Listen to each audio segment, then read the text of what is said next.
মদিনার জ্যোতি, ঐক্য শান্তির আহ্বানে।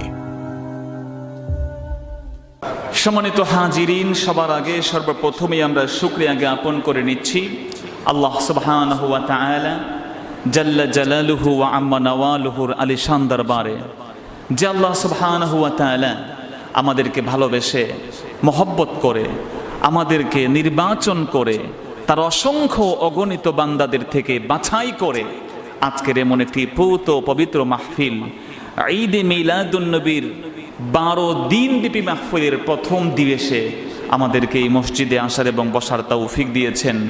যে মহামনিব এই সুযোগটুকু দিলেন, আসুন সে মনিবের দরবারে কায় মনোবাক্যে হৃদয়ের সবটুকুন আবেগ, উচ্ছ্বাস আর অনুভূতিকে উজাড় করে দিয়ে হৃদয়ের বদ্ধ কপাটকে উন্মোচন করে সিংহ শার্দুলের ন্যায়, বাঘ্রের গর্জনের ন্যায় পুরুষোচিত কণ্ঠে সমস্বরে সমবাক্যে ইমানের তেজে তেজিয়ান হয়ে, ইসলামের বলে বলিয়ান হয়ে সকলে একবার পড়ুন কালিমাতুশ শুকর আলহামদুলিল্লাহ। লক্ষ কোটি, তার থেকেও অনেক অনেক অনেক গুণ বেশি দুরূদ আর সালাম আল্লাহর প্যারা হাবিব সাল্লাল্লাহু আলাইহি ওয়া আলিহি সাল্লামের প্রতি, যিনি আজ থেকে প্রায় ১৫০০ বছর পূর্বে আমাদেরকে এতিম করে দিয়ে সোনার মদিনায় সোনার টুকরা জমিনে শুয়ে আছেন।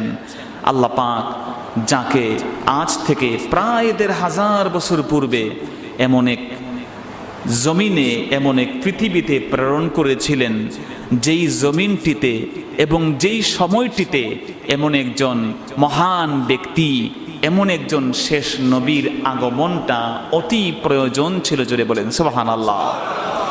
সেই নবীর আবির্ভাব, তার আত্মপ্রকাশ, প্রিয় নবী সাল্লাল্লাহু আলাইহি ওয়া আলিহি ওয়া সাল্লামের এই পৃথিবীবাসীর কাছে যে তার আগমন নিয়ে আজকে আমরা কথা শুনব, যেই নবীর উপরে ঈমান রাখা, যেই নবীকে ভালোবাসা আমাদের ঈমানের জন্য অপরিহার্য, যাকে ভালো না বাসলে কোনো ব্যক্তি মোমেন মুসলমান হতে পারে না। এই জন্য প্রিয় সুধী, এটি খুবই গুরুত্বপূর্ণ একটি বিষয় যে রাসূল করিম সাল্লাল্লাহু আলাইহি ওয়া আলিহি ওয়াসাল্লাম যেই সময়টিতে আগমন করেছিলেন, তার জন্ম হয়েছিল, তার মিলাদ হয়েছিল, সেই সময়ের অবস্থাটা কি ছিল, সেই সময় প্রিয় নবীর আগমনের প্রয়োজনীয়তা কি ছিল, এবং প্রিয় নবী ইসলাম তৎকালীন ইউরোপে আসেন নাই, প্রিয় নবী ইসলাম তৎকালীন ইরানে আসেন নাই, প্রিয় নবী ইসলাম আফ্রিকাতে আসেন নাই। তখন এই পৃথিবীর দুর্দান্ত প্রতাপশালী ছিল রোমকরা, বাইজেন্টাইন শাসনামল ছিল, পার্সিয়ান শাসনামল ছিল। ভারতীয় উপমহাদেশের মানুষগুলোর মধ্যে অনেক ধরনের অগ্রগতি তখনই ঘটেছিল, কিন্তু আল্লাহ রাসূলকে আল্লাহ পাক প্রেরণ করেছেন এমন এক জমিন, যেই জমিন ওইভাবে উল্লেখিত ছিল না মানুষের কাছে।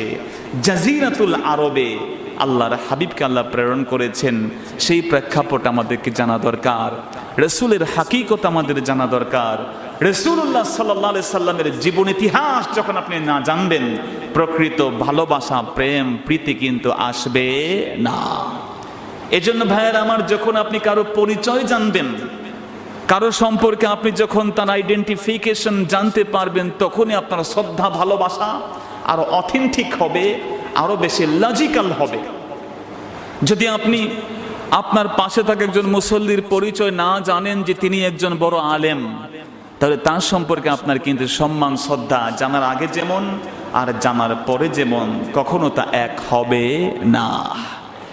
যখন আপনি জানবেন তিনি অনেক বড় একজন ঊর্ধ্বতন কর্মকর্তা, যখন আপনি জানবেন সে গভর্নমেন্টের একজন বড় কর্তা, তাহলে তার দিকে আপনার যে চোখের দৃষ্টি, তার সাথে আপনার কথার যে ডাইমেনশন, তা কিন্তু আগে আর পরে কখনো এক হবে না।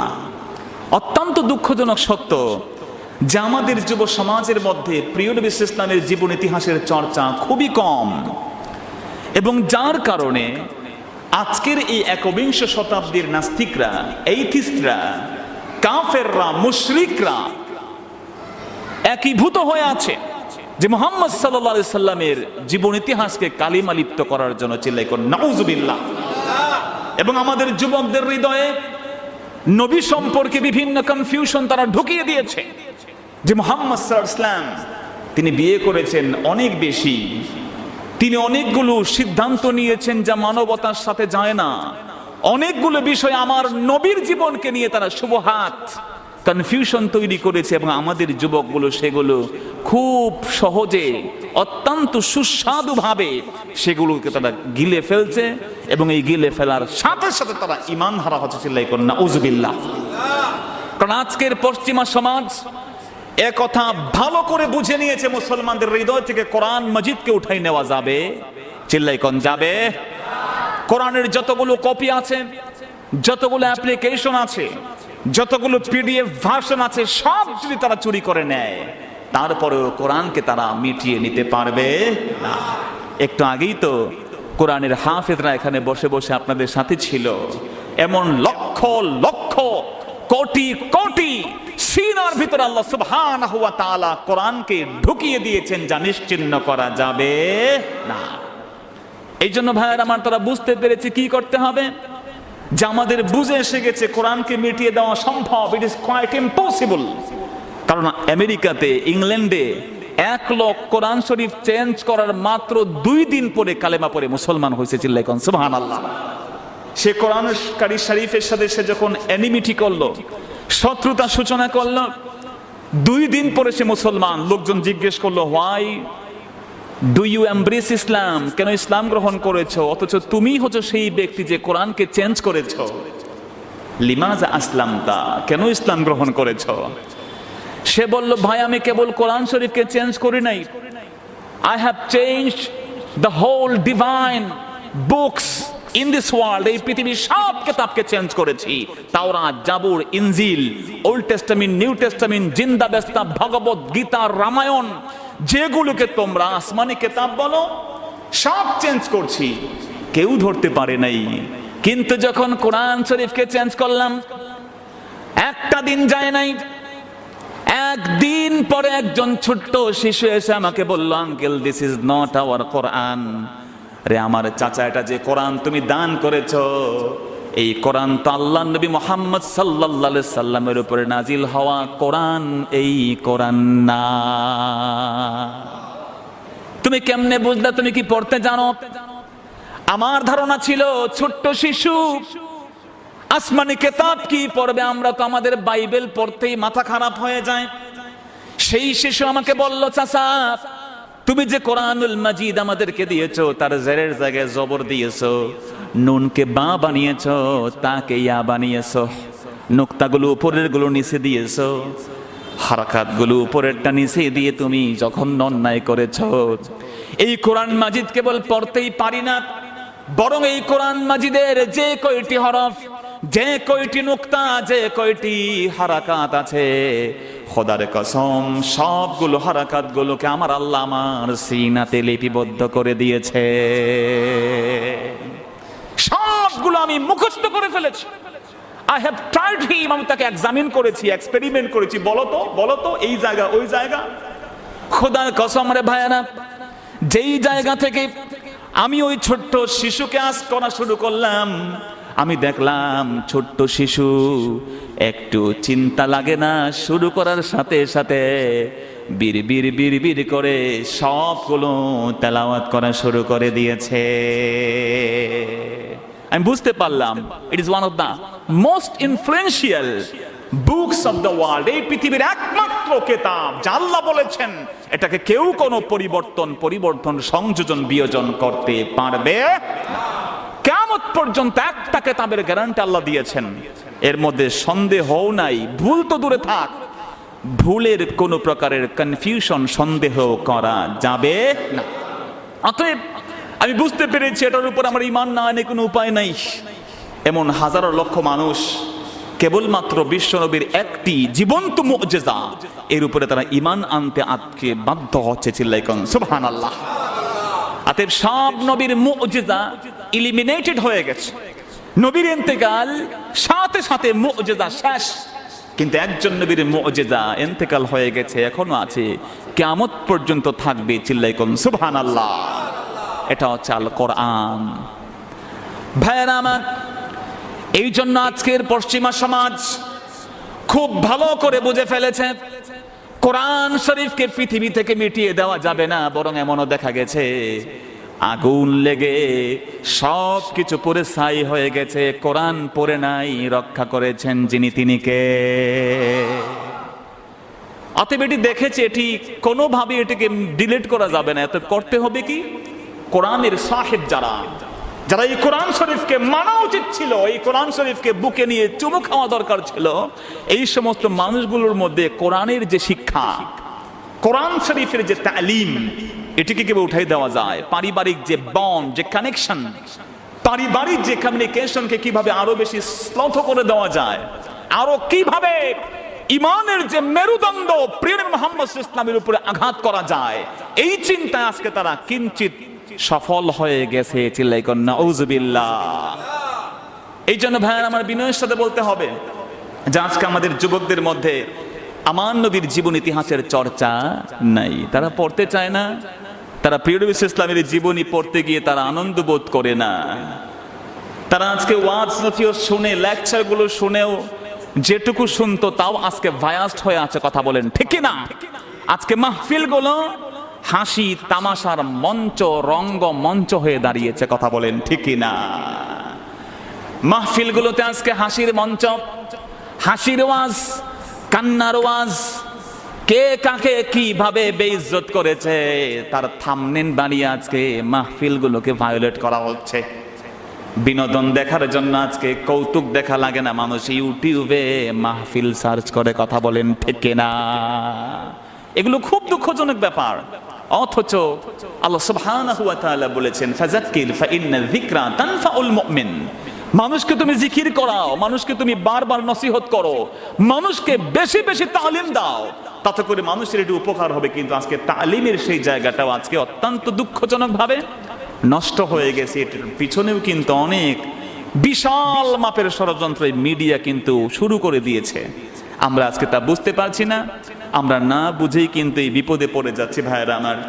এজন্য আজকের এই মাহফিলের এই বিষয় ভিত্তিক যে টপিকগুলো আজকে সিলেক্ট করা হয়েছে, এই বিষয় ভিত্তিক এমন অর্গানাইজড ওয়েতে মাহফিল যুগপত বিজ্ঞ ওলামায়ে কেরামদের জবান থেকে আমরা এই বিষয় ভিত্তিক আলোচনা শোনার দরকার। এই যুগে অত্যন্ত প্রয়োজন শুধু না, বরং এটি ছাড়া আমাদের ঈমান ধরে রাখা আজকে কঠিন এবং অসম্ভব হয়ে দাঁড়িয়েছে। কথা বলেন ঠিক কিনা? এই জন্য মুসলমান ভাইয়ের আমরা আজকে প্রথম যে বিষয় আমরা হুজুর যেটি সিলেক্ট করে দিয়েছেন তা হচ্ছে প্রিয় নবী ইসলামের আবির্ভাব। রাসূলুল্লাহ সাল্লাল্লাহু আলাইহি সাল্লাম যেই জামানাতে আগমন করেছেন সেই জামানাটা কেমন ছিল এবং তার আগমন সম্পর্কে আল্লাহ পাক কি বলেছেন।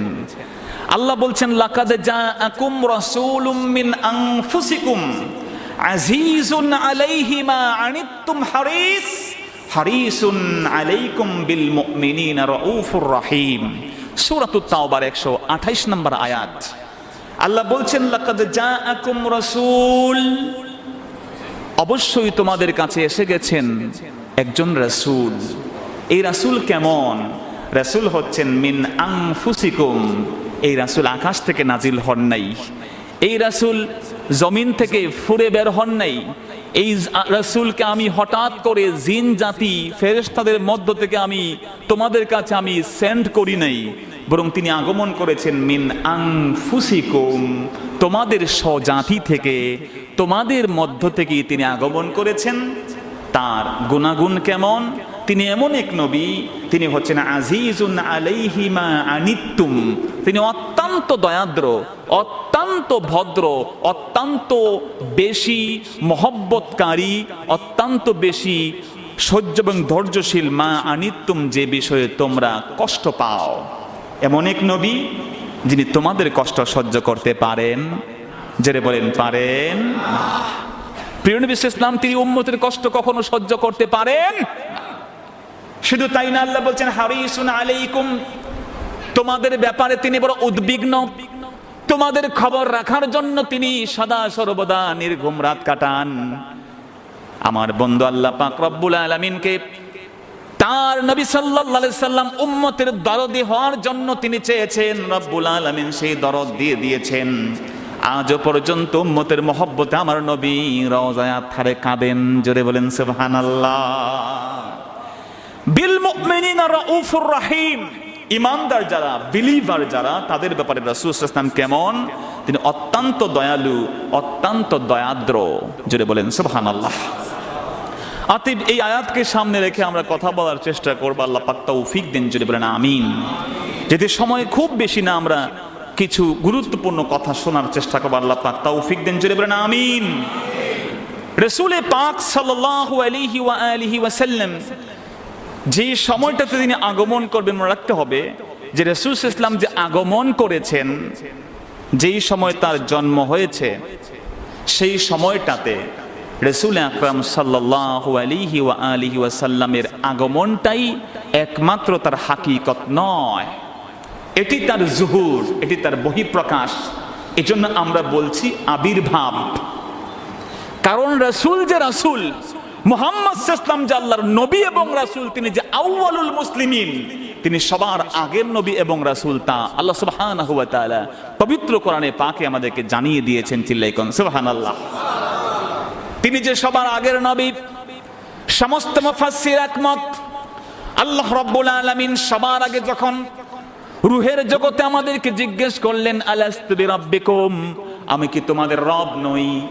সেই দিন আমরা সবাই বলেছিলাম বালা। আমরা যারা মুসলমান, আমরা বলেছিলাম অবশ্যই, অফকোর্স। আলাস্তু, এই প্রশ্নের ডাইমেনশন হচ্ছে আমি কি নই। ইস্তিফহাম লিতাকরির। ইস্তিফহাম, কিছু কিছু প্রশ্ন হয় জানার জন্য নয়, কিছু কিছু প্রশ্ন হয় সত্যকে আরো বেশি স্টিডি করে দেওয়ার জন্য। যেমন বাবা প্রশ্ন করলো সন্তানকে, বাবা তুমি কেমন আছো? এটি লিল ইখতিবার, জানার জন্য জিজ্ঞেস করেছে। কিন্তু বাবা তখন সন্তানকে বলল, তুমি কেন পরীক্ষায় খারাপ করেছ? তোমাকে কি আমি প্রাইভেট পড়াই নাই? তোমাকে 3টা সাবজেক্টে আলাদা আলাদা করে টিচার রেখে দিয়েছি। বাবা যে তার সন্তানকে জিজ্ঞেস করলো আমি কি টিচার রেখে দেই নাই, এই প্রশ্ন জানার জন্য করে নাই, বরং সন্তানকে তার ওই কথাটাকে আরো বেশি স্টেবল করার জন্য বলে দিয়েছে। সুবহানাল্লাহ। আল্লাহ বলছেন আলাইসাল্লাহু বিআহকামিল হাকিমিন, আল্লাহ কি সমস্ত বিচারকদের শ্রেষ্ঠ বিচারক নন? তার মানে অবশ্যই তিনি শ্রেষ্ঠ বিচারক। জোরে বলেন সুবহানাল্লাহ। এই জন্য আল্লাহ রাব্বুল আলামিন যখন জিজ্ঞেস করেছেন আলাস্তু বিরাব্বিকুম, আমি কি তোমাদের রব নই, সমস্ত মুহাদ্দিসিন বলেছেন সেই রূহের জগতে কেউ জবাব দেয় নাই, কেউ জবাব দেওয়ার সাহস করে নাই। প্রথম যে মানুষটা বালা বলেছেন তিনি আর কেউ নন, তিনি আমার আপনার সকলের নবী মুহাম্মাদুর রাসূলুল্লাহ সাল্লাল্লাহু আলাইহি ওয়াসাল্লাম। সবার আগে তিনি বলেছেন বালা, of course you are our lord, আপনি আমাদের আল্লাহ, আপনি আমাদের রব। এই কথার স্বীকৃতি দিয়েছেন সবার আগে যিনি, তিনি মুহাম্মাদুর রাসূলুল্লাহ সাল্লাল্লাহু আলাইহি ওয়াসাল্লাম। এজন্য রাসূল বলেছেন আনা আউয়ালুল মুসলিমিন, আমি হচ্ছি সবার আগে আত্মসমর্পণকারী, আমি হচ্ছি সবার আগে সারেন্ডার যে করেছে, আমি হচ্ছি সেই নবী মুহাম্মাদুর রাসূলুল্লাহ সাল্লাল্লাহু আলাইহি ওয়াসাল্লাম। এবং প্রিয় নবীকে জিজ্ঞেস করা হয়েছে আপনি কবে থেকে নবী, সেই ইতিহাস আপনারা বোধ করি সবাই জানেন। রাসূল বলছেন আমি তখনও নবী। ওয়া আদম বাইনাল মাই ওয়াল জাসাদ, বাইনাল জাসাদি ওয়াল মা, আদম যখন মাটি এবং পানি তখনও আমি আল্লাহর নবী। চিল্লাই কোন সুবহানাল্লাহ। আমার মুসলমান ভাইয়েরা, এই জন্য তামাম পৃথিবীর বুকে আমার নবী যখন আগমন করবেন, তার জন্ম যখন হবে, এজন্য বিশ্ব নবীর জন্মের আলোচনা খুবই দরকার, খুবই দরকার। একদল বন্ধুরা আছেন জন্মের আলোচনা মোটেও করতে চান না। চিল্লাই কোন নাউযুবিল্লাহ। আমি খুব দুঃখ প্রকাশ করি, হয়তো আপনার সাথে আমার কনসেপ্টের দূরত্ব আছে, আমার সাথে আপনার বহিঃপ্রকাশের কিছু ভিন্নতা আছে। হয়তো আমার যে সিস্টেম আমরা ফলো করি সেই সিস্টেমটা আপনার পছন্দ না, কিন্তু আল্লাহর ওয়াস্তে সিস্টেম পছন্দ না বলে আপনি মূল জিনিসটাকে আপনি অস্বীকার করতে যাবেন না। ভাইরা আমার, অনেক বন্ধুরা আছেন নামাজে জোরে আমিন বলেন, অনেকে আছেন বুকের উপরে হাত বাঁধেন। আপনি যাবেন সৌদি আরবে হজ করতে যাবেন আল্লাহর ঘরে, সেখানে দেখবেন কিছু মানুষ তাকাত্তুফ, এক হাতের উপরে হাত রাখে না, তারা হাত ঝুলিয়ে নামাজ পড়ে। এই যে সিস্টেমের যে ভিন্নতা, তাতে করে আমরা নামাজকে অস্বীকার করতে পারবো? জোরে বলেন পারবো না।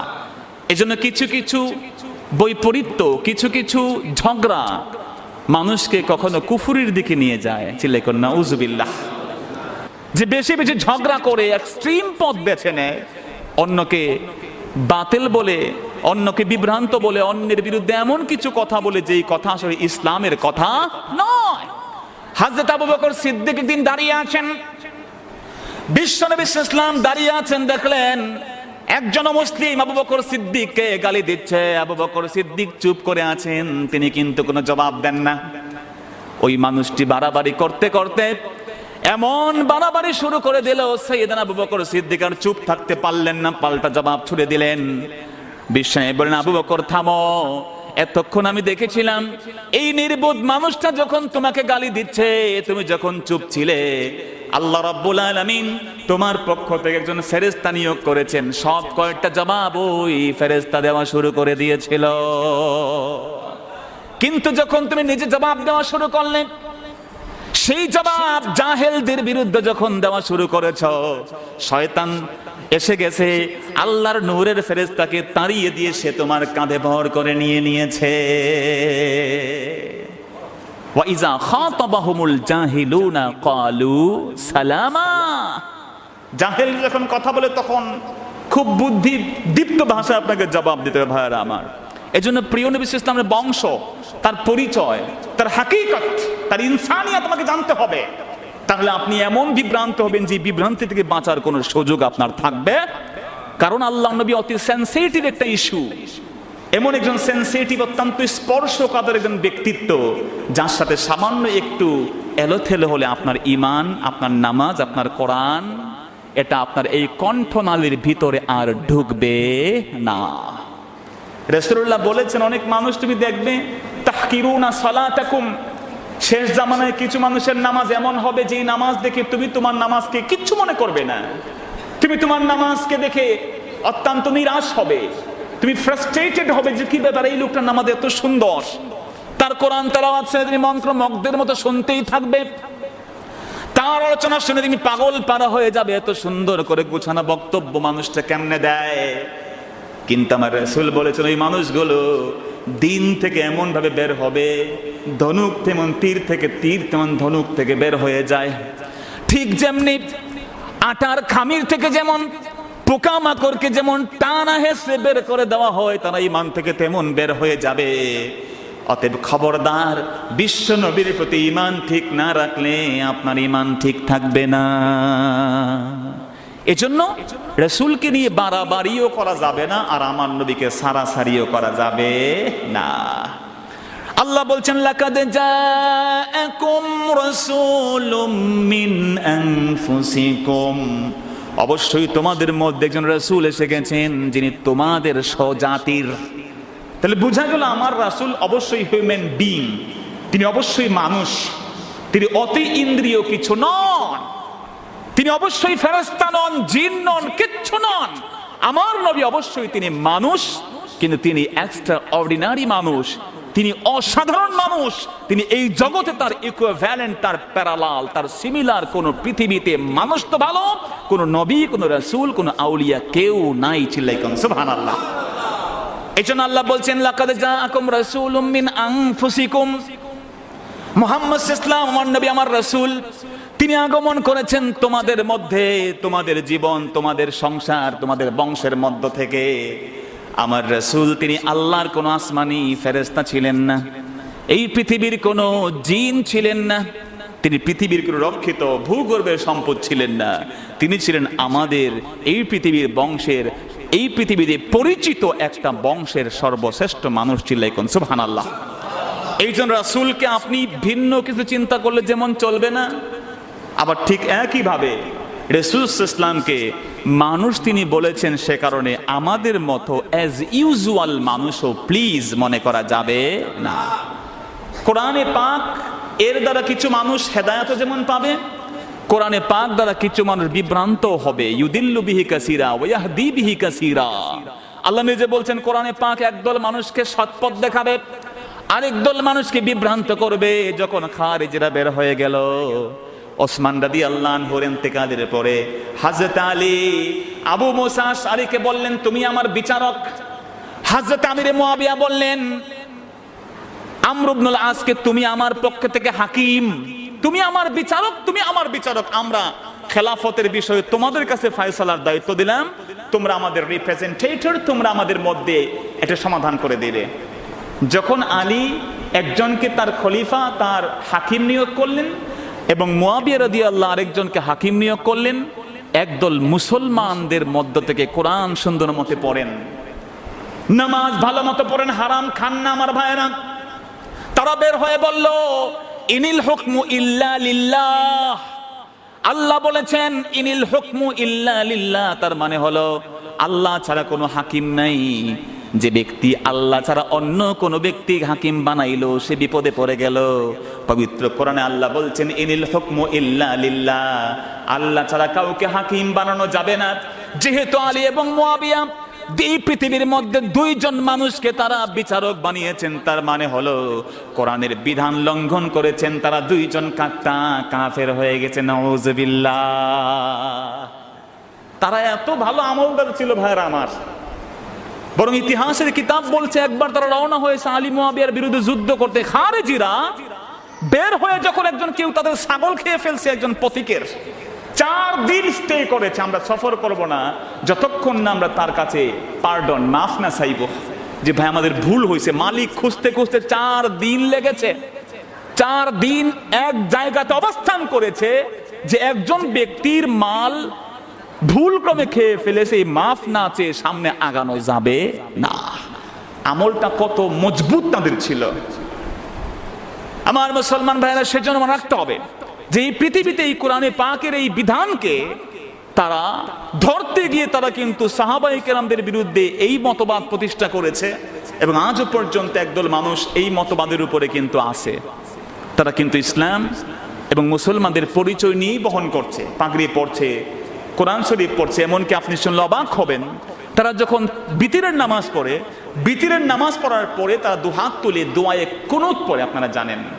এবং সৌদি আরব আপনারা দেখেছেন যে রুকুর পরে তারা যখন দাঁড়িয়ে হাত তুলে দোয়া করে, কুনুত শেষ, একসাথে তারা সাজদায় যায়। যখন তারা রুকু শেষে দাঁড়িয়ে কুনুত পড়ে, তখন তারা এই দোয়াটা করে, আল্লাহ আমাকে দয়া করেন, মাফ করেন, আপনার নবীর উপরে দুরুদ ও সালাম পাঠ করে এবং তার শেষে তারা সাহাবায়ে কেরামদের উপরে লানত পর্যন্ত স্পষ্ট দোয়াতে দেওয়া শুরু করেছিল। নাউজুবিল্লাহ। এই জন্য মুসলমান ভাইয়েরা আমার, অনেক ক্লাসিফিকেশন, অনেক বিভক্তি ইসলাম নিয়ে। এই জন্য আল্লাহ নবী ইসলাম সম্পর্কে আপনার কনসেপ্ট ক্লিয়ার হতে হবে। বিশ্বনবী সাল্লাল্লাহু আলাইহি সাল্লাম তিনি এই জগতে একজন মানুষ, কিন্তু এই পৃথিবীর কোন মানুষ, এই পৃথিবীর কোন নবী, কোন রাসূল, এই পৃথিবীর কোন ব্যক্তি আমার নবীর মতো হতে পারে না।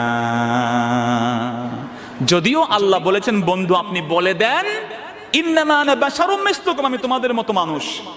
কিন্তু রাসূল আকরাম সাল্লাল্লাহু আলাইহি ওয়াসাল্লামের এই কথাটা বিনয়ের সাথে ছিল, এই কথা ভদ্রতার, হাম্বলিটির এক্সপ্রেশন ছিল। রাসূল ভদ্রতার খাতিরে এই কথা বলেছেন, যেহেতু অনেকে তাকে মনে করতো যে রাসূল কেন আসমান থেকে নামেন না, রাসূল কেন ফেরেশতা না, রাসূল কেন একজন জিন না, মুহাম্মদকে তো আমরা আমাদের মতো দেখি, তার মানে মুহাম্মদ আমাদের মতো মানুষ, তিনি কেন নবী হবেন?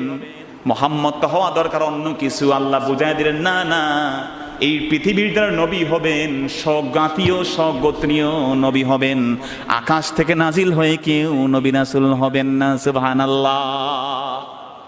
রাসূল সাল্লাল্লাহু আলাইহি ওয়াসাল্লাম তিনি হচ্ছেন মিন আনফুসিকুম, তোমাদের আনফুস, তোমাদের স্বজাতি থেকে। আর ইবনে আব্বাস রাদিয়াল্লাহু আনহু অনেকে বলেছেন আনফাসিকুম। আনফাস মানে হলো সবচেয়ে সর্বোচ্চ, সবচেয়ে অভিজাত, সবচেয়ে প্রাইডওয়ালা বংশে মুহাম্মদ সাল্লাল্লাহু আলাইহি ওয়াসাল্লাম আগমন করেছেন। জোরে বলেন সুবহানাল্লাহ।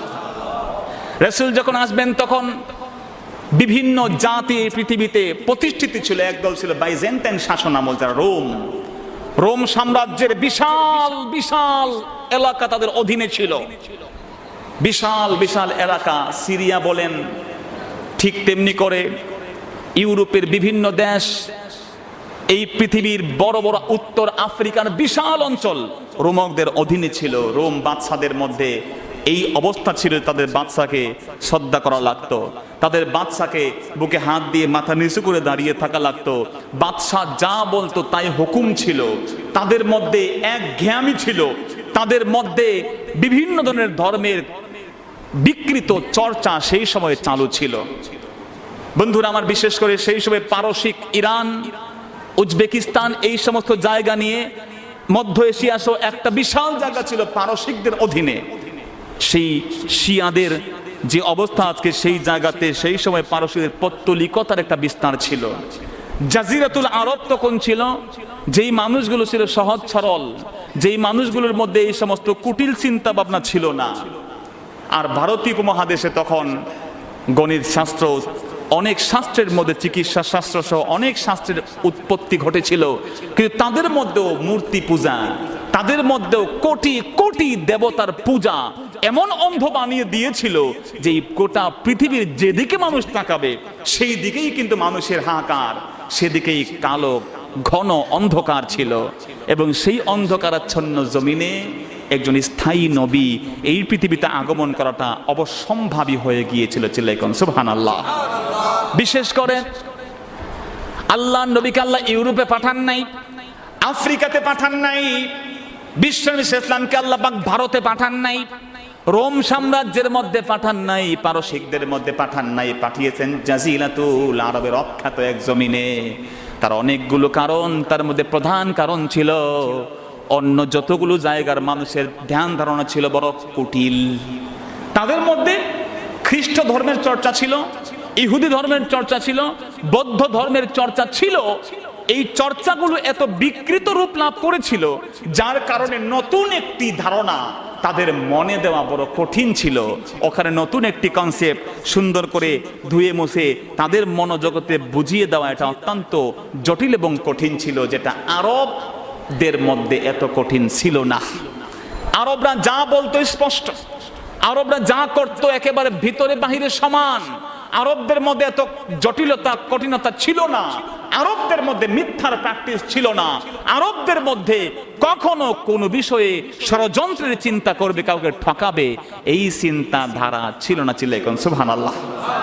যদিও তা ছিল সামাজিকভাবে, অর্থনৈতিকভাবে, রাজনৈতিকভাবে, সব ক্ষেত্রে অত্যন্ত জঘন্য, যার কারণে ওলামায়ে কেরাম সেটিকে বলেছেন আইয়ামে জাহিলিয়া, বা আমরা বলি এইজ অফ ডার্কনেস বা অন্ধকার যুগ ছিল।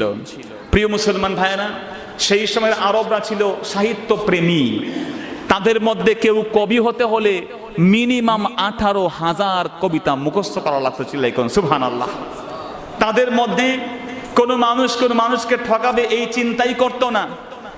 কোনো মানুষকে মিসগাইড করে ধোঁকাবাজি করবে এই চিন্তা তাদের মধ্যে ছিল না।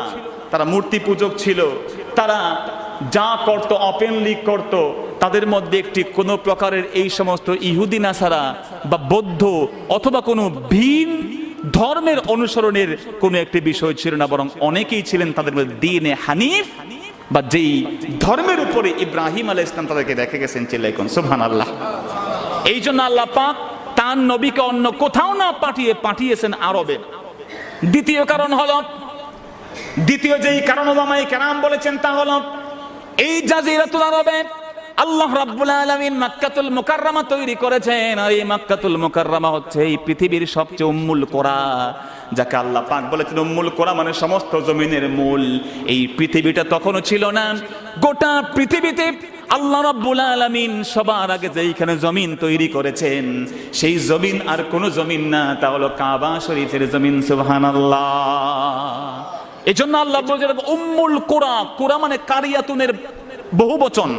সমস্ত জমিনের মা হচ্ছে এই মক্কা এর জমিন, যেখানে কাবা ঘর অবস্থিত। আল্লাহ বলেন ইন্না আউওয়ালা বাইতি উদিআ লিন-নাস লাল্লাযী বিবাক্কা মুবারাকা ওয়া হুদাল লিল আলামিন। চিল্লাইকুন সুবহানাল্লাহ।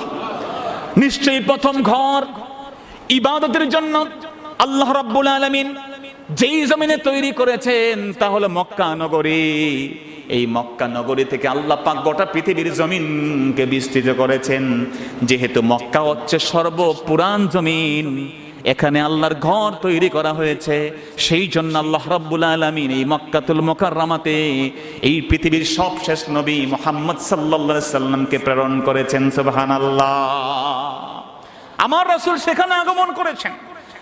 আর অনেকগুলো কারণ উলামায়ে কেরাম বলেছেন। তার কারণ হলো আল্লাহ রাব্বুল আলামিন এই তামাম পৃথিবীর নবী, আমাদের যিনি বাবা, যিনি আমাদের নাম রেখেছেন মুসলমান, সেই নবী ইব্রাহিম আলাইহিস সালাতু ওয়াস সালাম আমার নবীর জন্য এই মক্কাতুল মুকাররমাতে বসে দুহাত তুলে দোয়া করেছেন। সুবহানাল্লাহ।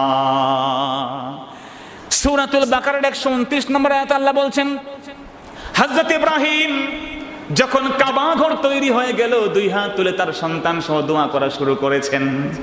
সন্তান সহ তিনি দুই হাত তুলে দোয়া করেছেন, সম্মিলিত মোনাজাত করেছেন।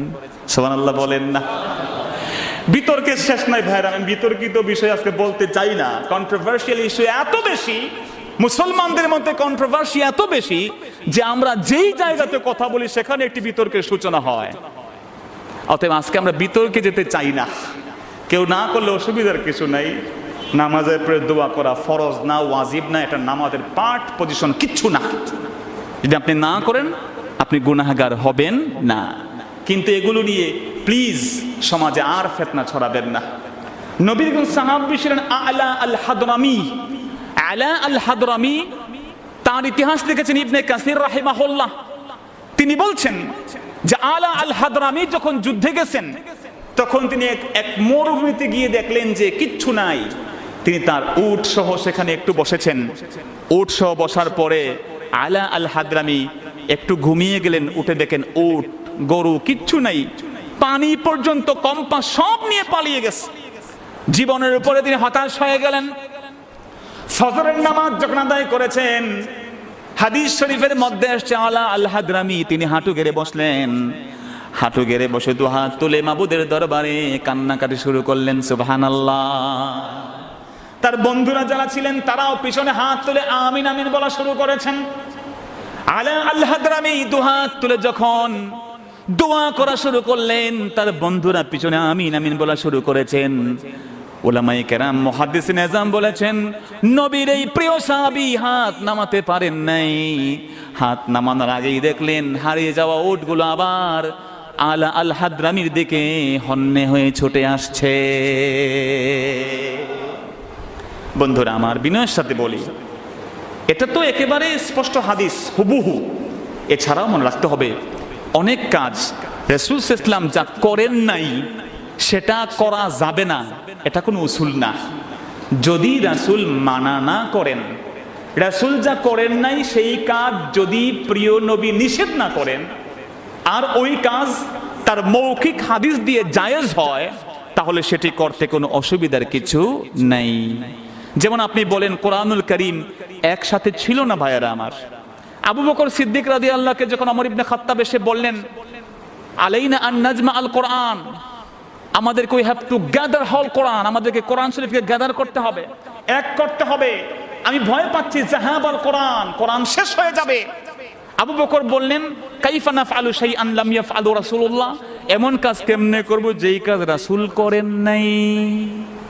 আপনি একটু বিবেককে খাটান। আপনার তো একটা নিউট্রাল একটা হৃদয় আছে ভাইয়েরা আমার, আপনি তো শিক্ষিত মানুষ, আপনার এখানে সবাই কনসাস। আমি বিশ্বাস করি আপনাদের মন মগজ মস্তিষ্ক আমার চেয়ে আরো বেশি ক্লিয়ার। অথবা আপনি ভাবেন এই বিতর্ক তো ১৫০০ বছর আগে শেষ হয়ে যাওয়ার কথা।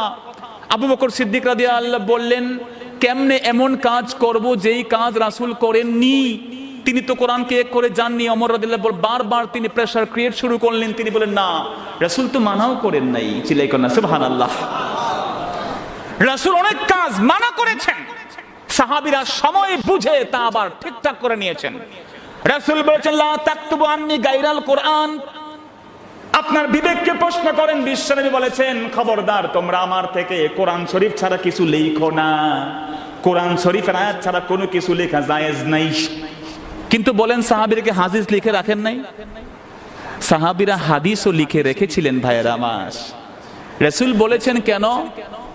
Because there will be very conflicting between হাদিস এন্ড কোরআন। কোরআন এবং হাদিসের মধ্যে একটা মিশ্রণ ঘটে যেতে পারে। এই জন্য রাসূল সাল্লাল্লাহু আলাইহি ওয়াসাল্লাম বলছেন তোমরা আপাতত কোরআন শরীফ ছাড়া অন্য কিছু লিখতে যেও না, কারণ আমি নবীর ভাষা এত চমৎকার, এত অলংকার শাস্ত্রপূর্ণ, এত অ্যাট্রাকটিভ ভাষা আমি ইউজ করি, তোমরা আমার হাদিসকে কখনো কোরআন বুঝে কেননা কোরআন শরীফে উঠায় দাও, চিল্লাই কোন সুবহানাল্লাহ। কিন্তু সাহাবায়ে কেরাম যখন দেখলেন কোরআন শরীফ একীভূত হয়ে গেছে, তারা স্টার্ট করেছেন হাদিস সংকলন করা। রাসূল মানা করেছেন, কিন্তু সেটি ছিল সাময়িক একটি বিরতি। আল্লাহ তো বলছেন এই পৃথিবীতে কোনো শাফায়াতকারী শাফায়াত কাজে লাগবে না, কোনো লা তানফাউ শাফাআতুশ শাফিন, কোনো শাফায়াতকারী শাফায়াত কোনো কাজে লাগবে না।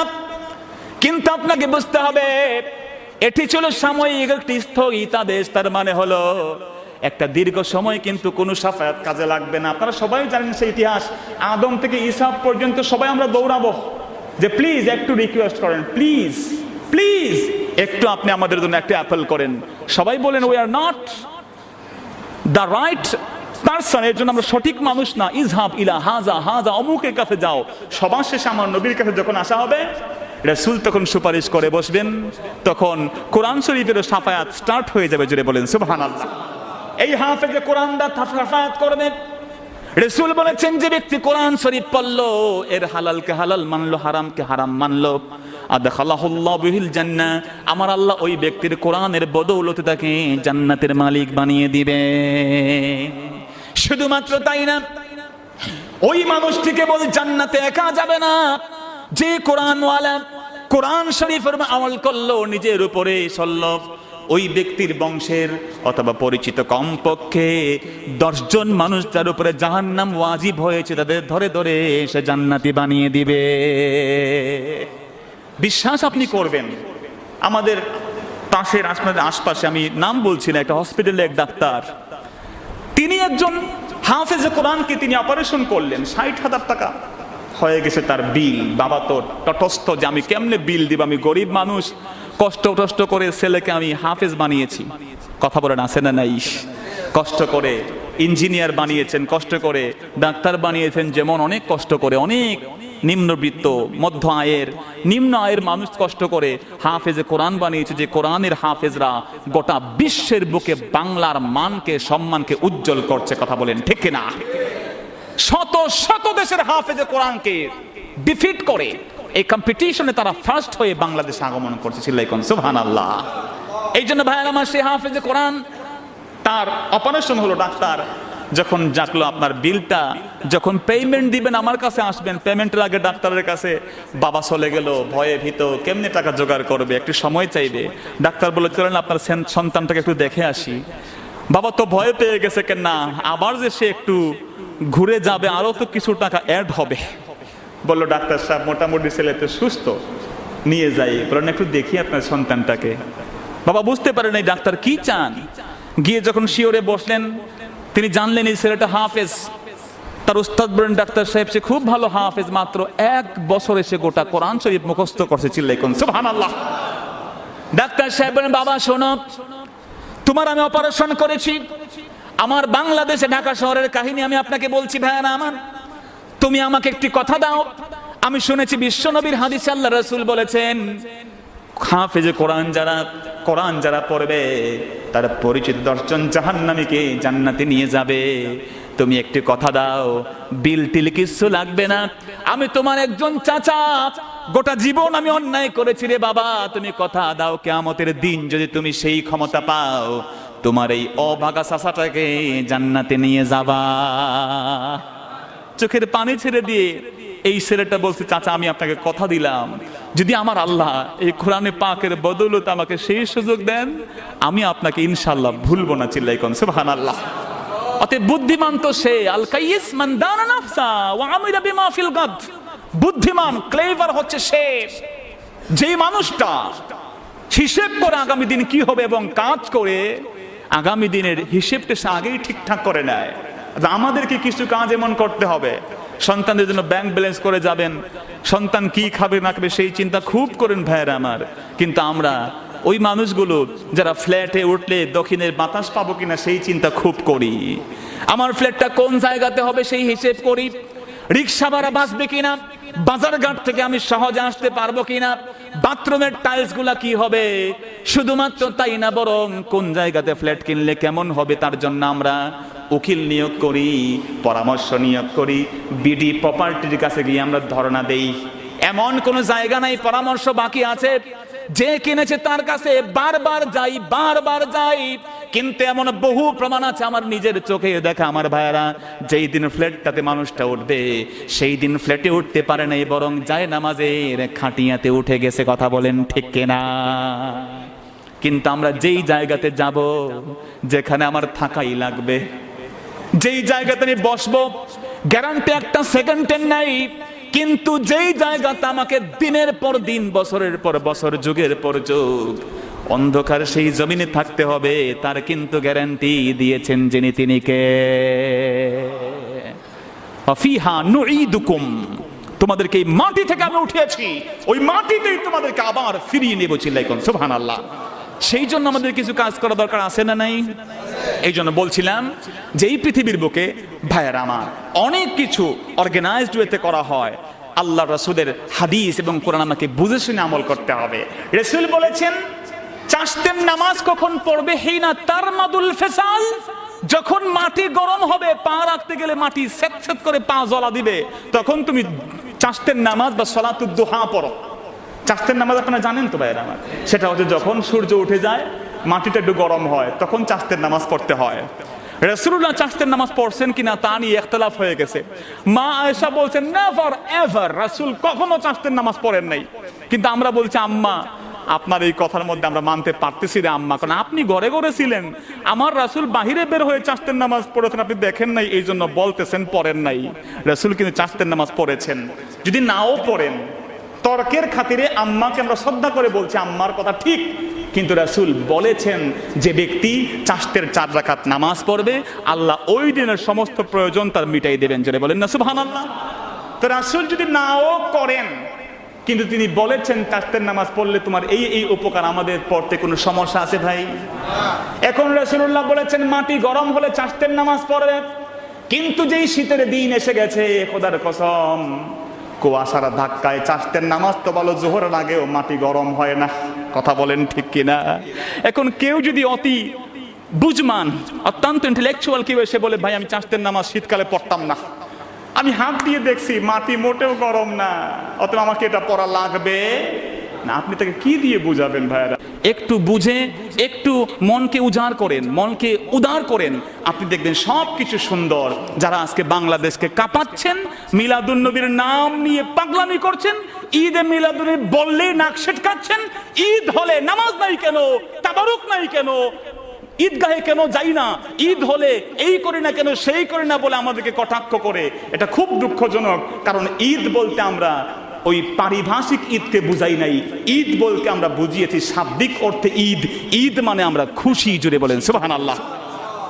আল্লাহ রাসূল যখন মুআজ বিন জাবালকে পাঠাচ্ছেন ইয়ামানে, ডাক দিয়ে বলে মুআজ তুমি কেমনে ফতোয়া দিবা? বললেন কোরআন দিয়ে।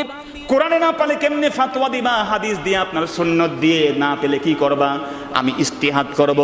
রাসূল বললেন আলহামদুলিল্লাহিল্লাযী ওয়াফাকা রাসূলিল্লাহ বিমা ইয়ারদাল্লাহু ওয়া রাসূলুহু। সহিহ আল বুখারীর হাদিস। রাসূল যে ভাষা প্রয়োগ করেছেন তা বড় চমৎকার। নবীজি আমার বলেছেন আল্লাহর প্রশংসা করলাম যে আল্লাহ তার রাসূলের রাসূলকে, নবীজির কেউ রাসূল হইতে পারে না আমার ভাইয়েরা। আমার রাসূলের কি কেউ রাসূল হতে পারে? রাসূল বলেন লাউ কানা মূসা হাইয়া লাত্তাবানি, আল্লাহর কসম করে বলি যদি সাইয়্যিদুনা মূসা আলাইহিস সালাতু ওয়াস সালাম জিন্দা থাকতেন আর আমার জন্ম হতো, ওই আল্লাহর শপথ করে বলি মূসা নবী আমি মুহাম্মদের উম্মত হয়ে যেত। তিনি সব নবীর নবী, তিনি সাইয়্যিদুল আম্বিয়া ওয়াল মুরসালিন। কিন্তু রাসূলুল্লাহ কি বললেন? মুআজকে উদ্দেশ্য করে বলছেন ওই আল্লাহর প্রশংসা যে আল্লাহ তার রাসূলের রাসূলকে সঠিক বুঝদান করেছেন। এখানে রাসূল বলতে কি রিসালাত ওয়ালা রাসূল? এখানে রাসূল বলতে মেসেঞ্জার, বার্তাবাহক, দূত। তিনি আমার নবীর দূত হিসেবে এখানে যাচ্ছেন। শাব্দিক অর্থে মুআজ বিন জাবালকে আমার রাসূল বলেছেন, ও হচ্ছে আমার রাসূল। এখানে রাসূল বলতে পারিভাষিক যে রাসূল, এই রাসূল এখানে ডেফিনিশন করা হয় নাই। তা আমরা এখানে ঈদ বলতে আর কিছু না, এই ঈদ বলে রাসূলের জন্ম নিয়ে, রাসূলের পাকের বংশ নিয়ে, রাসূলের পাক ইসলামের জন্মের আলোচনায় আপনারা করতে চান না, তার আবির্ভাব নিয়ে কথা বলতে মানুষকে বাধা দিচ্ছেন, 40-এর পর থেকে তার জীবন শুরু করছেন। অবশ্যই অবশ্যই বিশ্ব নবীর জন্মের সাথে রাসূলের পাকের একটা বিশাল জীবনের সাথে কিন্তু একটু বেয়াদবি হয়ে যাচ্ছে। কথা বলেন ঠিক কিনা ভাইয়ারা? আমার মুসলমান ভাইয়ারা, রাসূলুল্লাহ আগমন করেছেন আমাদের মধ্যে, আমাদের এই পৃথিবীর পরিচিত বংশের মধ্যে বিশ্বনবী সাল্লাল্লাহু আলাইহি সাল্লামের আগমন হয়েছে এমন এক বংশে, যে বংশ পরিচয় দেওয়ার মতো একটা বংশ ছিল। জোরে বলেন সুবহানাল্লাহ। আমার রাসূল একদিন শুনলেন কোন একজন আরবের মানুষ বলা শুরু করেছে, ইন্নামা সালা মুহাম্মাদিন সাল্লাল্লাহু আলাইহি ওয়াসাল্লাম কামা সালা নাখলাতিন ফি কুনাস। রাসূল সাল্লাল্লাহু আলাইহি ওয়াসাল্লাম শুনলেন যে আরবের মানুষগুলো একবার তর্ক বিতর্ক করতে গিয়ে বলা শুরু করেছে যে মুহাম্মদ সাল্লাল্লাহু আলাইহি ওয়াসাল্লামের উদাহরণ হচ্ছে একটি, নিঃসন্দেহে মুহাম্মদের উদাহরণ একবারে অনুর্বর জমিতে ফলবতী একটা খেজুর গাছের মতো। চিল্লাই করেন নাউযুবিল্লাহ। যেটা আমাদের ভাষায় বললে আমরা বলবো গোবরে পদ্ম ফুল। কথা বলেন ঠিক না? নাউযুবিল্লাহ বলেন। গোবরে পদ্ম ফুল যখন বলা শুরু করেছেন, নবীজি আমার সহ্য করতে পারেন নাই। আমার নবী বের হয়ে এসে বললেন, মান আনা, হু আই এম, আমি কে বলো। সব সাহাবী জবাব দিলেন, আনতা রাসূলুল্লাহ, আপনি আল্লাহর রাসূল। রাসূল খুশি হন নাই। আবার বলেন, বলো আমি কে, আমার পরিচয় কি। সাহাবীরা যতগুলো ভাষায় বলেন, আনতা নবিয়ুল্লাহ হাবিবুল্লাহ, বিশ্ব নবী, খুশি হন না। নবীজি বলেন, সাহাবীরা আমার শোনো, কষ্ট পেও না, তোমরা যা বলেছো সব ঠিক আছে, কিন্তু আমি নবীর একটা তার চেয়ে বড় পরিচয় হলো, আনা মুহাম্মদ ইবনে আব্দুল্লাহ ইবনে আব্দুল মুত্তালিব, আমি হচ্ছে আব্দুল্লাহর বেটা আব্দুল মুত্তালিবের নাতি মুহাম্মদুর রাসূলুল্লাহ সাল্লাল্লাহু আলাইহি ওয়াসাল্লাম।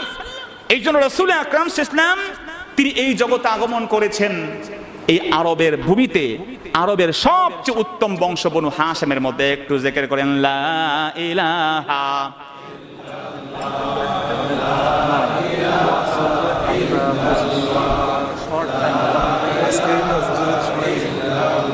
জোরে লা ইলাহা ইল্লাল্লাহ, লা ইলাহা, লা ইলাহা ইল্লাল্লাহ মুহাম্মাদুর রাসূলুল্লাহ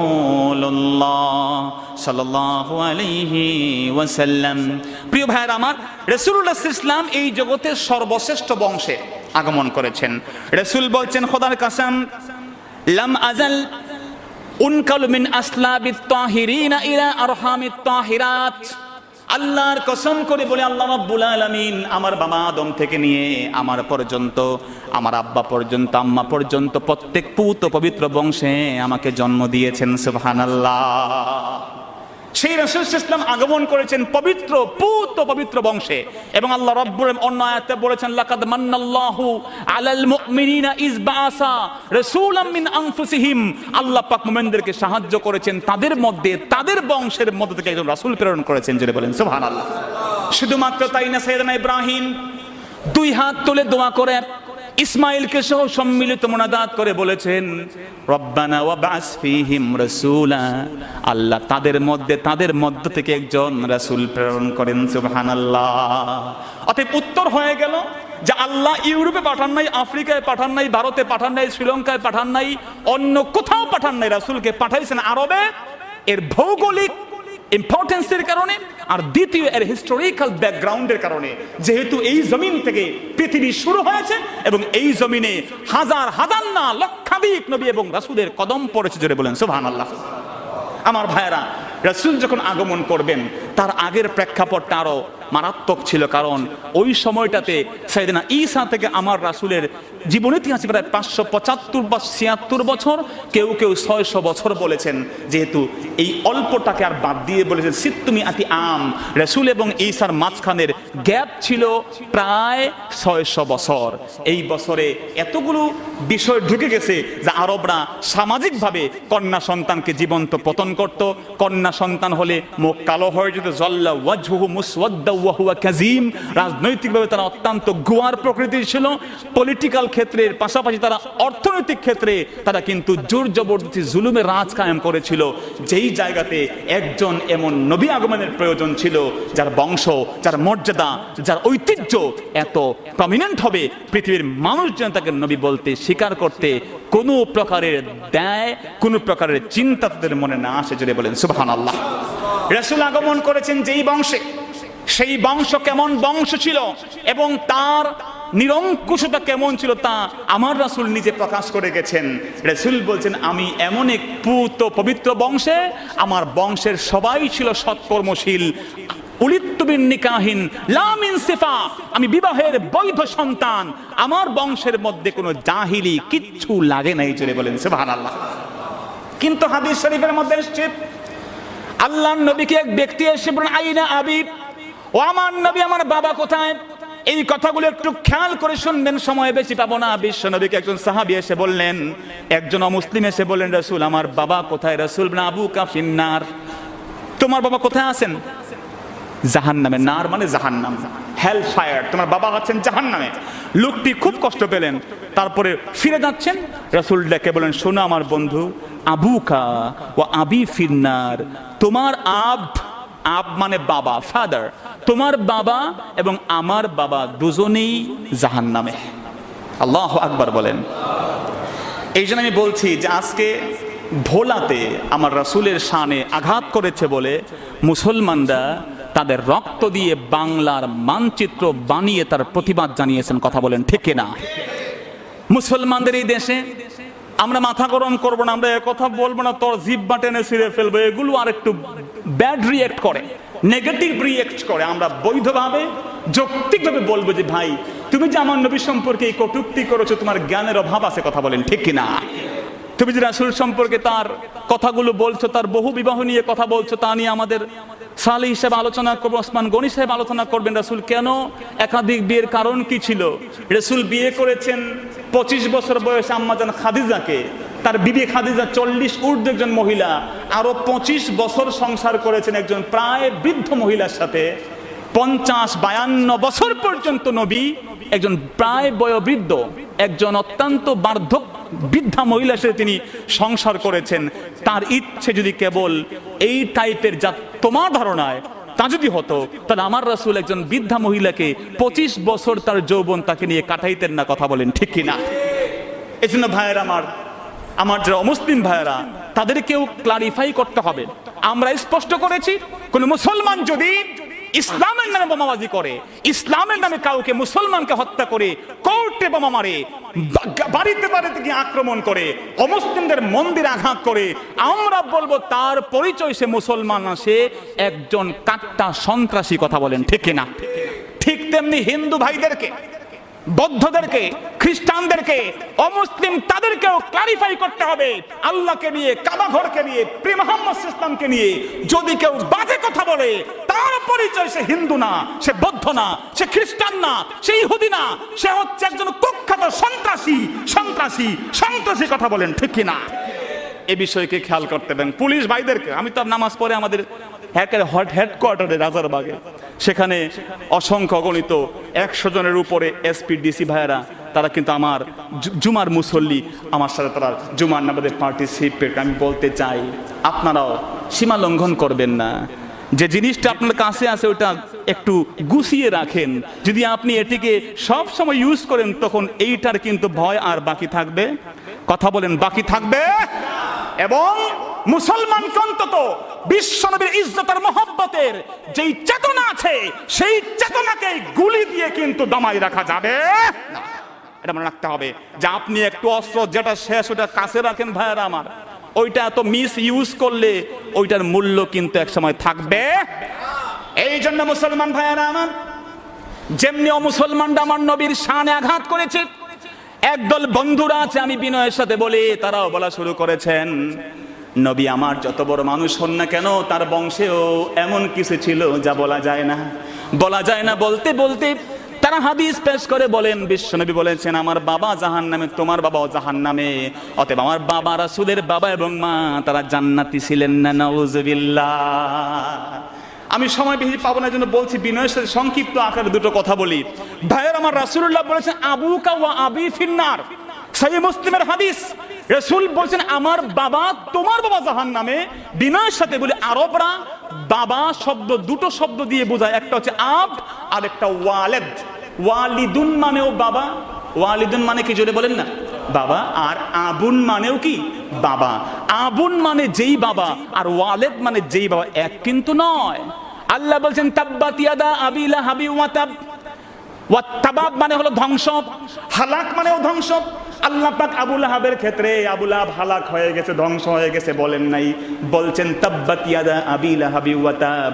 হালাক মানে হলো একবারে ধ্বংস হয়ে যাওয়া, আর তাবাব মানে হলো ধীরে ধীরে ধ্বংস হওয়া, ক্রনিক্যালি, কন্টিনিউয়াস, কনস্ট্যান্টলি সে ধ্বংস হবে।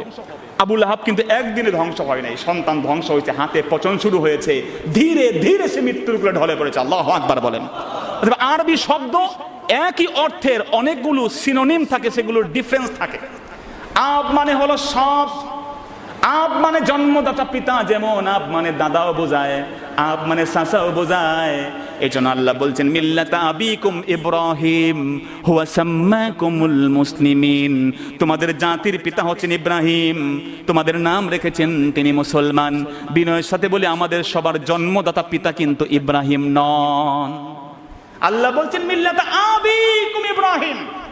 শুধু তাই না আমার ভাইরা, ইব্রাহিম নবীর বাবা যে বিষয়ে আসছে পবিত্র কোরআন, আল্লাহ বলছেন ইজ ক্বালা ইব্রাহিমু লিআবিহি আযার। ইব্রাহিম তার বাবা আযারকে বললেন, বাবা আপনি কি মূর্তির পূজা করছেন? আমি তো আপনাকে গুমরাহির মধ্যে দেখেছি। এই পৃথিবীর সবচেয়ে বড় মুফাসসির ইবনে আব্বাস রাদিয়াল্লাহু বলছেন আযার ইব্রাহিমের বাবা ছিলেন না। আবি দ্বারা উদ্দেশ্য এখানে চাচা, জোরে বলেন সুবহানাল্লাহ। কারণ আরবরা তারা কিন্তু চাচাকেও বাবা বলে, যেমনটা পবিত্র কোরআনে পাকের সূরাতুল বাকারার 132 নম্বর আয়াতে আল্লাহ নবী ইয়াকুবের পরিচয় একটু আপনাকে দিই আমি। ইয়াকুব নবী হচ্ছেন ইব্রাহিম নবীর নাতি। নবী ইব্রাহিমের এক সন্তানের নাম ইসহাক, একজনের নাম ইসমাইল।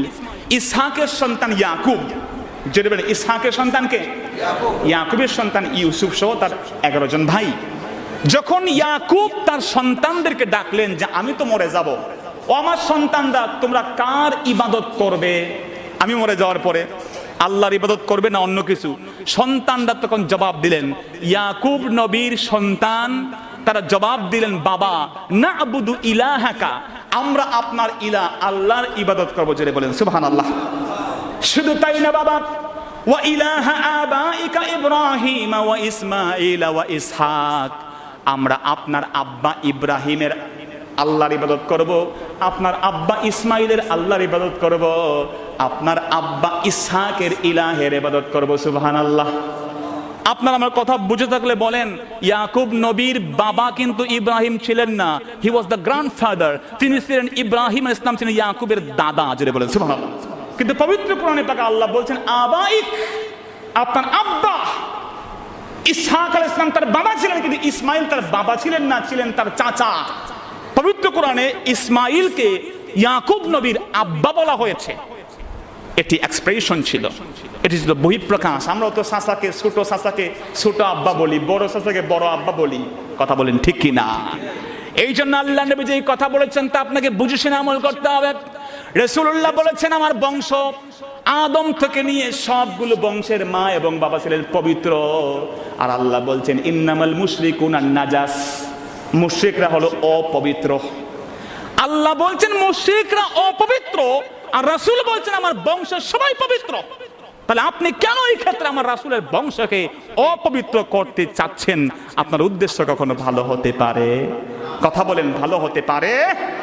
আমার মুসলমান ভাইয়েরা, বিনয়ের সাথে বলি, আল্লাহ রাব্বুল আলামিন কিয়ামতের দিন 4 দল মানুষকে পরীক্ষা করবেন। 4 দল মানুষকে পরীক্ষা করবেন, যে নাকি চোখে দেখে না, কানে শুনে না, যে মানুষ একেবারে বৃদ্ধ, যে মানুষ পাগল। আরেক দল মানুষ, যে মানুষগুলো আমার নবী এবং ঈসা নবীর মাঝখানে জন্ম নিয়েছে। এই 4 দল মানুষকে আল্লাহ মধুর পরীক্ষা করবেন। কি পরীক্ষা? মধুর পরীক্ষা।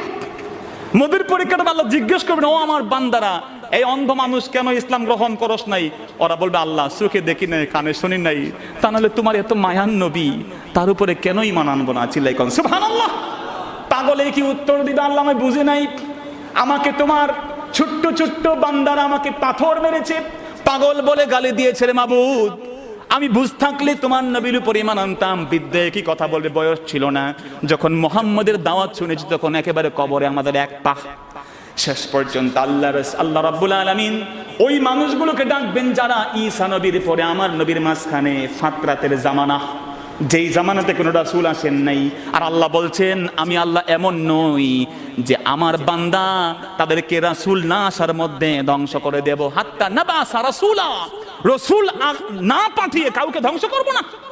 আমার রাসূলের যে আব্বা এবং আম্মা, তাদেরকে তো আমার রাসূল দেখেন নাই, বাবাকে দেখেন নাই ভাইরা আমার, এবং তারা কোনোদিন শিরিক করেছেন তার একটা প্রমাণ কেউ দিতে পারবে না। চিল্লাই কোন সুবহানাল্লাহ। কিন্তু আপনি লাল রুমাল নিয়ে, বড় মাদানি মাক্কি এই টাইটেল নিয়ে আপনি যে কথাগুলো বলছেন রাসূলের স্ট্যাটাস নিয়ে, তা কিন্তু কখনো মুসলমান উম্মাহ গ্রহণ করতে পারবে না। আমার মুসলমান ভাইরা, আল্লাহ রাব্বুল আলামিন বলবেন, যাও ও ফাতরাতের জামানায় তোমরা কেন মুহাম্মদের উপর ঈমান আনো নাই?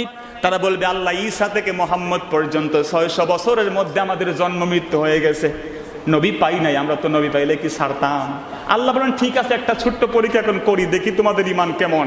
এই যে জাহান, এই যে একটা বিশাল আগুনের দরজা দেখছো, এই আগুনের দরজা দিয়ে আমি বলার সাথে সাথে 1 2 3 বলার আগে দৌড়াইয়া ঢুইকা যাও, বুঝবো তোমরা কেমন মুসলমান হইতা কিনা। আল্লাহ রাব্বুল আলামিন অর্ডার করবেন। হাদিস শরীফের মধ্যে এসেছে, যাদের ঈমানের দুর্বলতা ছিল তারা বাদ, কিন্তু যেই মানুষগুলো এই মধুর পরীক্ষার মধ্যে পড়বে সবাই দৌড় দিয়ে আগুনের দরজা দিয়ে ঢুকবে। আল্লাহ যা আছে কপালে, আল্লাহর আদেশ মানতে হবে। কিন্তু যখন আগুনের দরজা দিয়ে ঢুকবে, বিশ্বনবী ইসলাম বলেছেন সেটা আগুনের দরজা না, ঢুকে দেখবি বিশাল আল্লাহর জান্নাতের বাগান প্রস্তুত হয়ে আছে। আল্লাহ রাব্বুল আলামিন তার নবী সম্পর্কে বলেন, বন্ধু ওয়া তাকাল্লুবাকা ফিস সাজিদিন, আমি আল্লাহ আপনাকে পরিবর্তন করে নিয়ে আসছি সাজদাকারীদের মধ্য থেকে। আপনার পূর্ববর্তী যত বাবা যত মা তারা সবাই ছিলেন সাজদাকারী। সুবহানাল্লাহ বলবেন না? সাজদাকারী মানে কি? নামাজ পড়নেওয়ালা। সাজদা মানে নামাজ। এজন্য আল্লাহ রাব্বুল আলামিন রাসূলের তার যত পিতা এবং মাতা, দাদা এবং পরদাদা, আদম নবী থেকে বিশ্ব নবীর বংশ পরম্পরায় কেউ মুশরিক ছিলেন না, কেউ জিনাকার ছিলেন না। আমার রাসূলের পিতা এবং মাতা সম্পর্কে এতটুকু আকীদা পরিষ্কার না করলে ঈমান ঠিক থাকবে। এই জন্য ভাইরা আমার, আমরা তো সময় কম পেয়েছি আজকে, আল্লাহ পাক যেন সেই নবী সম্পর্কে সঠিক কনসেপ্ট আমাদেরকে নেওয়ার তৌফিক দেন, জোরে বলেন আমিন। সেই নবী যে আগমন তার ঘটেছিল এর বহু আগে থেকে ইহুদি, নাসারা, খ্রিস্টান, বেদিনরা আমার রাসূলকে চিনত। আবু তালেবকে যখন দাওয়াত দিয়েছে বুহাইরা পণ্ডিত বলছে, আবু তালেব আসো কিছু খাও। আবু তালেব খেতে বসেছেন, বললেন ছোট্ট পোলাটা কই? আবু তালেব কয়, ওইটা তো আমার বেটা, ওইটারে রেখে আসছে, সমস্যা নাই। বুহাইরা পণ্ডিত কয়, অসম্ভব, তোমার বেটা মুহাম্মদ তোমার ছেলে? কয় হ্যাঁ।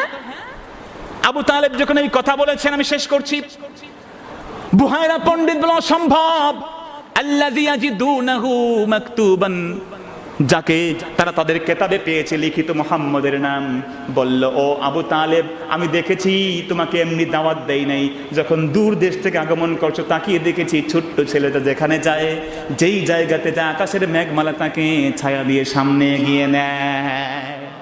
আমি যখন তাকিয়ে দেখলাম, মা মিন হাজার ওয়ালা মিন সাজার, গাছপালা, পাথর যা কিছু আছে সবাই মুহাম্মদকে সাজদা করে তার দিকে মাথা নিচু করে তাকে সেলিব্রেট করছে, যেটা বলেন সুবহানাল্লাহ। তো মুহাম্মদ তোমার ছেলে? কয় হ্যাঁ। বুহাইরা কয়, কোয়াইট ইম্পসিবল, এটা হতেই পারে না। মুহাম্মদ যে তার বাবার নাম আবু তালেব না, ইসমা আবিহি আব্দুল্লাহ, তার আব্বার নাম তো আব্দুল্লাহ। চিল্লাই কন্যা সুবহানাল্লাহ। কিন্তু আমার রাসূল তার চাচাকে পেয়েছেন। চাচা যদিও কাফের ছিলেন, মুসলমান ছিলেন না, তার সন্তানকে মুহাম্মদ সাল্লাল্লাহু আলাইহি ওয়াসাল্লামকে কলিজা ছিঁড়ে ভালোবাসতেন, জোরে বলেন সুবহানাল্লাহ। তিনি তরবারি উঁচু করে বলে, ইয়া আহলা ওয়াদি, এই উপত্যকার মানুষ, আমার ভাতিজা, হয়তো যে দাওয়াত দিতে তার সাথে আমি একমত না, কিন্তু আমার ফুলের মতো নিষ্পাপ ভাতিজার দিকে কেউ যদি চোখ তুলে তাকাবে, এই পৃথিবীতে আরবের জমিনে একমাত্র আর কেউ গর্জে না উঠে তার চোখ উপড়াই ফেলবে আবু তালেব। চিল্লাই কোন সুবহানাল্লাহ। তা আবু তালেব তিনি মুসলমান হন নাই। রাসূল শেষ বয়সে গিয়ে বলছেন, চাচা কুল লা ইলাহা ইল্লাল্লাহ, please say there is no god except Allah, Allah ছাড়া কেউ ইলাহ নাই। উহাজ্জু লাকা বিহি ইনদাল্লাহ, আল্লাহর কাছে আমি সুপারিশ করব, তুমি একবার খালি বলো। ভাইরা আমার, রাসূল ইসলামের এই সুপারিশ আবু তালেব গ্রহণ করেন নাই, যার কারণ রাসূল বলছেন আমার চাচা কিন্তু জান্নাতি না, তিনি কিন্তু বিপদে পড়ে গেছেন। যখন ওই সাহাবীকে বলছেন তোমার আব্বা জাহান্নামে, লোকটা কষ্ট পেয়ে গেছে। রাসূল তার সাথে একটু সহমর্মী হলেন, তার সাথে একটু তার নিজের অনুভূতিকে শেয়ার করলেন। তোমার বাবা যেমন জাহান্নামে, আমার চাচা যে আমাকে দিল দিয়ে ভালোবাসে, যে আমার জন্য চোখের অশ্রু ফেলেছে, যে আমার জন্য এই পৃথিবীর সবচেয়ে বড় ঢাল ছিল, আমার চাচা, তাকেও কিন্তু মুসলমান বানাতে পারি নাই। ও আবি ফিন্নার, আমার চাচা সেও কিন্তু তোমার আব্বার মতো জাহান্নামে। বন্ধুরা আমার, যেখানে বিশ্লেষণ করার সুযোগ আছে সেখানে বাড়াবাড়ি করবেন না। বাহ্যিক কথার উপরে সবসময় আমল করা যায় না। অনেক কথা একরকম কিন্তু এর ব্যাখ্যা আরেক রকম। নবীর এক সাহাবী, আমি 2 মিনিট সময় নেই, আমার বন্ধু সাইফুল ভাই, আমি কথাটা একটু যেহেতু আমরা গভীরে চলে গেছি, আপনারা বিরক্ত হচ্ছেন না তো ভাইয়ারা আমার বিনয়ের সাথে বলছি। এক সাহাবী বললেন কি, যে নবীজির ঘরের পাশে ঘর আমার ভাল লাগে না। এই কথা যদি আমরা আজকে মুসলমানরা শুনতাম, আমরা কেউ কাফেরের ফতোয়া দিতাম যে কয় কি, আরে শয়তান তুই রাসূলের ঘরের পাশে ঘর ভাল লাগে না মানে, তুই তো এই হয়ে গেছে সেই হয়ে গেছো। কিন্তু আজকে যেই সমাজে যেই ধরনের কাদা ছুড়াছুড়ি চলছে ভাইয়েরা আমার, বক্তব্য ওয়াজ সার্চ দিলে অমুকে অমুকে বাস দিয়েছে, অমুকে ওয়াশ করেছে। ওয়াশ করা তো ধোপার কাজ, ওয়াশ করা তো আলেমদের কাজ না, কথা বলেন ঠিক না? বাস দেওয়া তো আলেমদের কাজ না ভাইয়েরা আমার। এই জন্য বলছি বিনয়ের সাথে, ওই সাহাবীকে সবাই ধরলেন, লিমাযা কুলতা হাকাযা, why did you say it like this, এমন কথা তুমি কেন বলেছো, এই কথা কেন বলছো? সে বলছে ভাই শোনো, নবীর ঘরে ঘর ভাল লাগে না, আসলে কথাটা হয়তো এক্সপ্রেশনটা ভুল হয়েছে, কিন্তু আমি জানি আমার রাসূল বলেছেন যে ব্যক্তি দূর থেকে মসজিদে হেঁটে হেঁটে আসবে, তার প্রত্যেকটি কদমে আল্লাহ একটা গুনাহ মাফ করবেন, একটা জান্নাতের দরজা খুলে দেবেন। সুবহানাল্লাহ। আমি জীবনে অনেক ভুল করেছি, অনেক ভুল ভ্রান্তিতে আমার জীবনটা ভরপুর। আমি ভাবলাম যে অনেক দূরে আমার ঘর যদি হয়, সেখান থেকে আমি আসবো, একটা কদম ফেলবো, একটা রাসূল তো মিছা কথা কইতে পারেন না, জোরে বলেন না সুবহানাল্লাহ। রাসূল তো সাদিকুল মাসদুক, তিনি বলেছেন একটা স্টেপ ফেললে একটা গুনাহ মাফ, একটা জান্নাতের জন্য দরজা খুলবে, একটা সওয়াব হবে। আমি চিন্তা করলাম দূর থেকে হেঁটে হেঁটে আসবো, 5 ওয়াক্ত নামাজে হেঁটে হেঁটে আসলে আমার অনেকগুলো গুনাহ অটোমেটিক্যালি ডিলিট হয়ে যাবে, চিল্লাই কোন সুবহানাল্লাহ। অতএব তার যে ইটারনাল যে এক্সপ্রেশন, তার যে আপনার মনের অনুভূতি, তা কিন্তু আপনাকে বুঝতে হবে ভাইয়েরা আমার। এই জন্য বিনয়ের সাথে বলছি, কোরআন এবং সুন্নাহ যখন আপনি বাহ্যিকভাবে পড়বেন, আপনাদের এই মসজিদের যে খতিব মহোদয় আছেন, আলহামদুলিল্লাহ, আমার শুধু ওস্তাদ না, আমরা যাদেরকে দেখে দেখে কোরআন সুন্নাহ পড়া শিখেছি, আমাদের ওস্তাদদের তিনি ওস্তাদ বলেন, আলহামদুলিল্লাহ।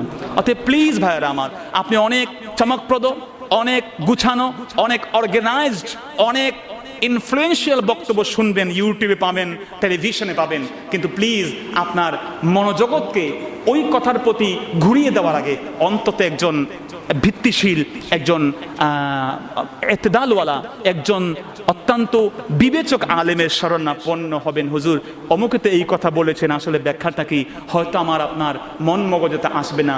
আপনি নিজের কলবকে প্রশ্ন করবেন, যেই লোকটা এই কথাগুলো বলছে, যে প্রিয় নবীর আব্বা তিনি নিজে যেহেতু এই কথা বলেছেন, আমরা কেন বলবো না? আর আজকের এই কথা যখন আপনি মুয়াজানা করবেন, আপনার মনোজগতের মধ্যে অবশ্যই সত্যটা প্রস্ফুটিত হবে।